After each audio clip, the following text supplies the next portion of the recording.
is currently May 22nd, and I am back here in the garden for our monthly garden tour. Now, I am doing this tour about a week earlier than I would have liked to, but we are going out of town, and if I didn't do it today, then we wouldn't have a May garden tour. So I figured everything has grown substantially since April, so now would be as good as time as any. So this is our pepper and tomato bed. You can see that we have this net on it. And we also have some deer damage. The deer have come in and eaten the tops off of a lot of our peppers. And then they have eaten the leaves off of that sunflower as well. And we were lucky enough to find this bird netting and put it over all of these peppers and tomatoes because this is what the deer seem to go after the most. I don't know why, but they love peppers and they love sunflowers. And so I'm glad that we were able to get this covered quickly. Because we might have not had peppers had we not gotten them covered. But all of our plants have rebounded really well. Now, we do also have some peppers that are already past blooming and producing. Over here, I have a peach stripe pepper, and it is already producing fruit, which I am so excited about. And then on this back side, we have our tomatoes, and our tomatoes are growing really well. I'm pretty sure every one of our plants now has set fruit. They're just tiny little green fruit, but still they are setting fruit, which means that within a couple of weeks we will probably be getting some nice juicy tomatoes, which I am very excited about. Past that, our chamomile is doing really well. It's starting to bloom, and our eggplant is also looking good. We had a couple of aphid problems in the earlier part of this month and a little bit in the later part of April. But we were able to attract lacewings, and they laid their eggs on the leaves of our peppers. It was the coolest thing. I've never seen anything like it. And they were able to hatch and eat all of our aphids. We had an aphid problem for maybe 2.5 weeks, and then they were gone, which very thankful for. Other than that, we've got a couple of onions and some herbs in this bed, but our biggest points are peppers and tomatoes. So here we have our middle tier bed, and this is one of my favorite beds so far this year. It's lush, it's beautiful, it's doing really well, and I'm very excited because we are about to get a bunch of produce from it. So here on this side we have 3 Roma tomatoes. Now these have gotten to be pretty big and they are currently blooming. Friendly reminder to tickle your tomatoes. And I believe that they will set fruit very soon. So within about a month, we will probably be able to start making some of our sauces. Now here, down lower in the middle, we've got some flowers. So I've got some calendula, straw flowers, and toothache plants, along with some chamomile. Just some lower sitting plants so that our vining plants can really grow and do as well as they can. Now, in that middle, that big looking cabbage plant there is a Filderkraut cabbage. Now, Filderkraut cabbage are unique. I believe that they're from Germany, and their cabbage head, instead of being a ball or a circle, is actually more of a triangular shape, and they can get about 1.5 to 2 feet tall. And so we are really hoping for some Filderkraut cabbage, just because I think that would be so cool to have a giant pointy cabbage. Now, on this other side of this trellis, we have our cucumbers, and they are doing very well. They are just starting to set fruit. Some of those flowers are opening. I'm having a little bit of a problem with pollination. Only some of them are taking, and so I have started to hand pollinate just to make sure that those first couple fruit really do get pollinated, because it is important for the health of the plant. In the middle, we have some agastache. It's really good for our pollinators. I've got a dollar store bell pepper, and that is an eggplant, and then just some herbs and some dill. And in the middle here, we have a Cosmo that is putting buds on, and I'm very excited. I think these are pink Cosmos. Growing up along this side of the trellis, we have our butternut squash, and it has got some female fruits on it as well. Oh look, even one down here. I'm so excited for these this year because it has been so difficult for us to grow any sort of squash here in Oklahoma. We've got squash bugs and we've got vine borers, and they both hate me. And when I tell you that I have tried probably 10 different varieties, maybe even 15 of squash, I have. I've tried zucchini, lemon squash, butternut squash, acorn squash, patty pan squash. I mean, I've got a list. And so for these to be growing literally thrills me. I'm so excited. I think it's because we had a cooler spring and the squash bugs had not come out because of it, and now they're thriving. I will say I have seen wheel bugs on these plants, and wheel bugs eat grown and larva squash bug eggs, and I'm also wondering if that is what is saving my plants. Then on this side we have our long beans that are just starting to get tall. They like the heat a little more, and so once it gets hotter they will grow. So this is our lower tier bed, and if you remember in the last tour we had unbolted cilantro, but I'm not too mad about it. Bolted cilantro makes coriander seed, so we will be able to harvest some of that. Now past that, a lot of our lettuce has also bolted. But some of it is still going strong. Some of it I am reluctant to take out, but it needs to come out. We have harvested probably close to 60 strawberries out of this bed, which is really, it's good for me. We have ever-bearing varieties of strawberries, and so they produce pretty much the whole season. And we really only have like 5 or 6 actual June-bearing strawberries, and so I'm hoping that we get a decent harvest, enough to make some sort of jam or jelly by then. If not, I've got a bag in the freezer full of strawberries, but we will have strawberry jam at some point. Past that, we've got some onions. A couple of them have bolted, but for the most part we've got onions. And then on this back trellis, our grapes are growing, our raspberries growing well, and we've actually got 2 blackberries, thornless blackberries on the side, that are growing well as well. We have a blueberry plant in here that is doing okay. It's producing fruit, but we really only have like 9 blueberries on the plant. I think I may up-pot it and put it in a pot next year so it could have that more acidic soil that it needs. But you know, you live and you learn, you make mistakes while gardening, and that's how you get better. And then in the middle we have another Filderkraut cabbage. Now this one is farther along, so it's actually forming a head already, and it's much larger, so I think it will form a much larger head. And it's so pretty, and it's so cool to just watch the head form kind of right before our eyes. I come out here every morning, and every morning the head's just a little bit bigger. So now that we have talked about our beds, we're going to talk about our newest addition, our flower bed. So this is supposed to be a perennial flower bed. Here we have our beautiful, beautiful hollyhocks. These can get up to like 6 feet tall. I'm really hoping they do. Here we have our echinacea that has just started to bloom, and I'm really a fan of these. They are very medicinal, and they're very pretty, and they're good for pollinators. They're just a good plant all around. Here we have our yarrow, which is also highly medicinal, used for many, many years in many different types of wound care and digestion and fever reduction, whole 9 yards. And here we have a plant that I may need to replace next year. This is our foxglove, but it's a very sad looking foxglove. We had a storm come through recently, and it just destroyed everything. It's Oklahoma, it's bound to happen, but it kind of sucks when it does. We've actually got a window missing from our greenhouse again, and all of our plants got knocked over. We had to stake a bunch of them, but that's just Oklahoma for you.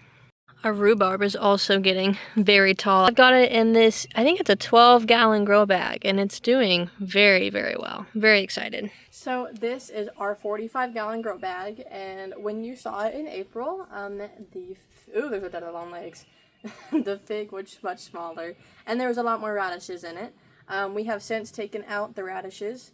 It just got too hot for them, and I actually have a video coming out of preserving our radish harvest. Very excited for that.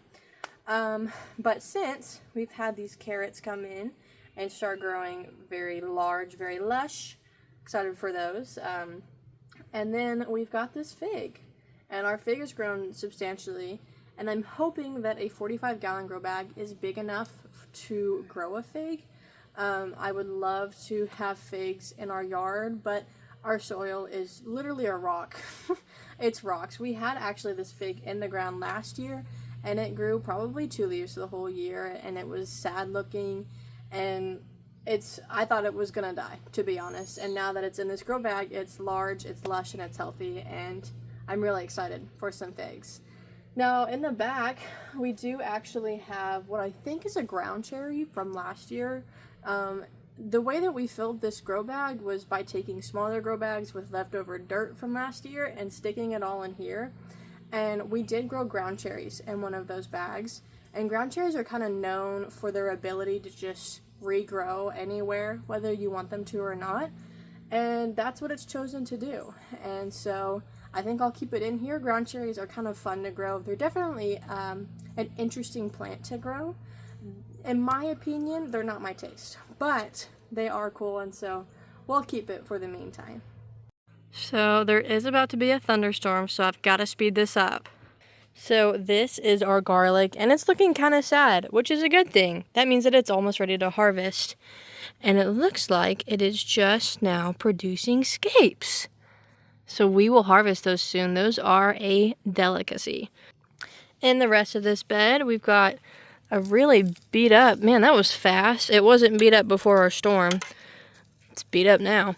We got some parsley and some onions, a couple of peppers, and along this trellis side, we've got some peas that are still growing. I will probably have to take these down pretty soon though.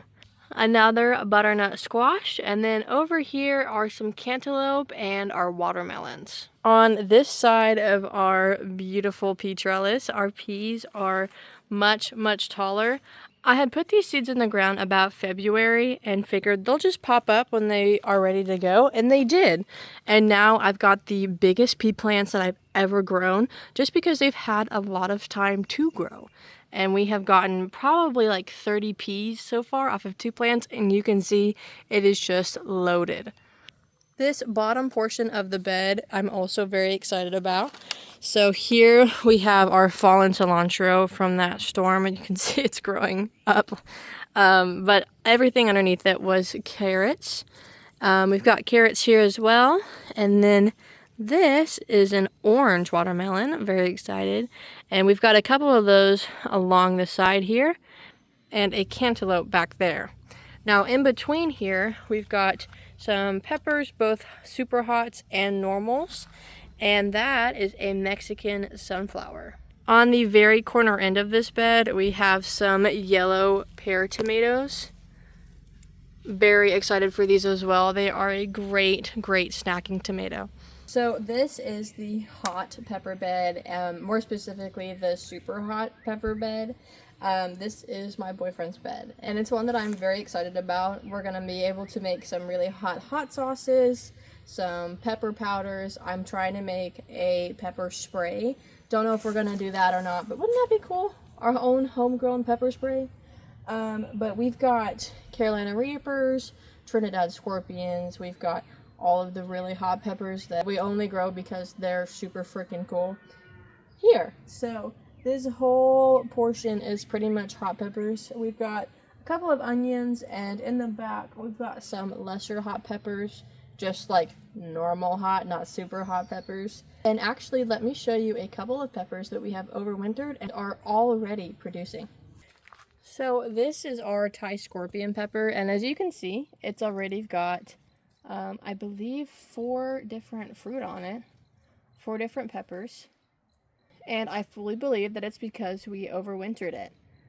We took a Thai scorpion, a puma pepper, and a chiltepine, and cut them down to their little Y that they have, and put them in a pot over the winter, and now they are producing before anything else, and they're healthy, they're lush, and we are very excited. If you have ever grown chiltepines before, you know that they take a long time from seed to harvest, and so we were not getting chiltepines until probably August of last year, and now we've got baby chiltepines already.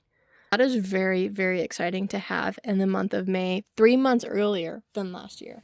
This is the last bed that I'm going to be able to show for a little bit because it is starting to thunder and that rain is getting really close. And so here I have, oh my gosh, there's a bee in it already. Here I have our front bed, the bed by our front door that everybody sees. And we have our cucumbers on it. So our cucumbers have grown a lot over the past month. They have also trellised themselves up. I originally tied them to our little screws that we have on the top and then tied them to the trunks. And I actually have a video here on this channel of me doing that if you would like to see it. They have since grown up there themselves by attaching their tendrils to our little ropes. I think that's so fascinating. We also have a cucumber that's starting to grow, which I think is very fun. We have our peppers that are also doing well on both sides, and our mums that are growing quite large as well. So I am back, the rain is gone, and it is about 6 o'clock this evening, and it is just beautiful out. So I am back, and we are currently at some of our fruit trees. And so you can see in front of me, this is my lime tree. This is a Meyer lemon tree. This is a ponderosa lemon, and then back here is our banana. Now we keep all of these in pots because they do go in the greenhouse over the winter time. They would not be able to survive out in our climate in the winter. But we are very grateful that we do have a greenhouse, and actually very excited to tell that our ponderosa has been setting fruit. Ponderosa lemons are very large lemons. They're the ones that you see if you have ever gone to like Epcot at Disney World, and through their like special garden they've got a big ponderosa lemon tree and lemons that are about this big around, and it's just crazy. We probably won't get lemons that large, but we do have our ponderosa lemons in a pot, and I'm very excited for them. Now here we also have a grow bag of some peppers, just extra little peppers. They are flowering currently but not setting fruit.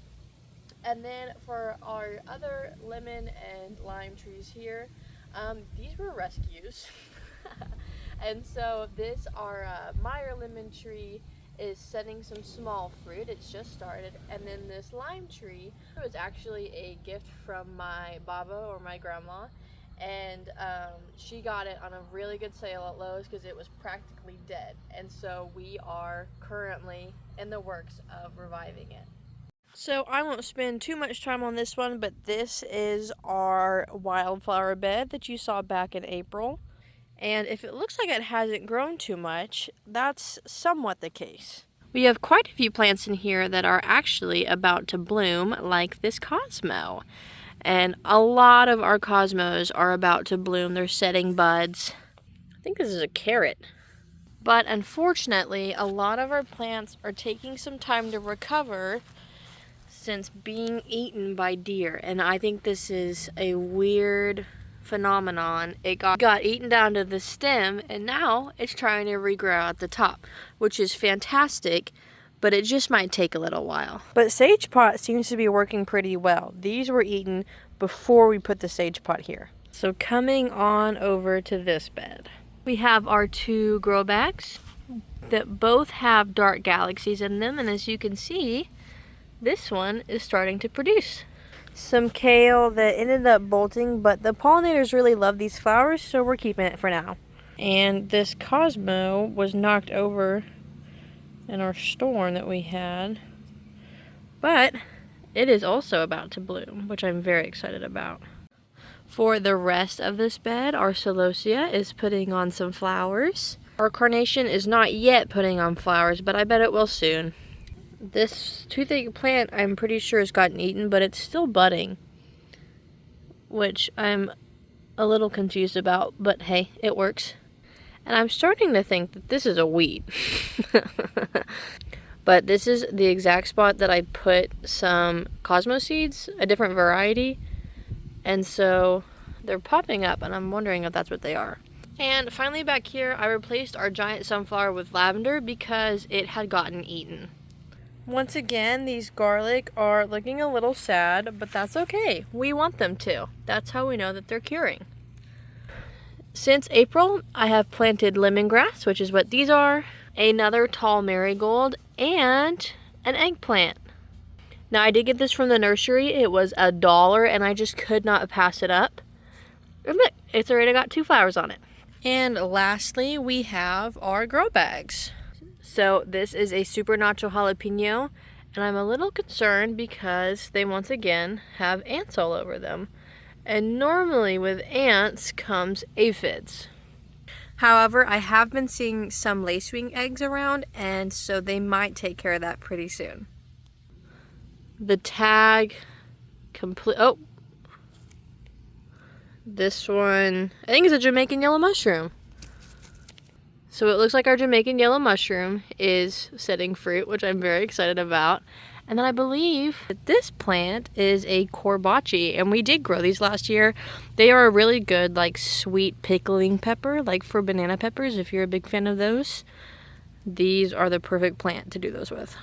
And then this is another one that we grew last year. These are Res Hall Macedonians. I'll see if I can put a picture in. But these are some really fun, long, pretty peppers. And they have a really good taste too. They're very flavorful. This was a loofah. It got eaten by maybe slugs, maybe something else. I can't believe that it hasn't died and it's growing another leaf. But I'm hoping to grow it in this pot and then have it come up on this side of our little playhouse. And then lastly, another little pepper. This is a mystery pepper. I don't know what it is, but I guess we'll see when it fruits. I hope that you enjoyed our May garden tour. I love seeing how things change throughout a month, and actually this one has been less than a month since I've done that last tour, and seeing how everything has really just shot up and grown and is now lush and producing fruit. And I think it's just such a beautiful and wonderful thing. And I really am so grateful that I am able to have this opportunity to grow this type of garden and grow this beautiful of a garden. And I'm really grateful that this is something that I'm able to do, not just for myself, but for my family and for you guys on YouTube as well. If you like this video, please remember to leave it a thumbs up and subscribe, and leave a comment if you have any questions or just want to chat. And I hope to see you in the June 2025 tour. Happy gardening.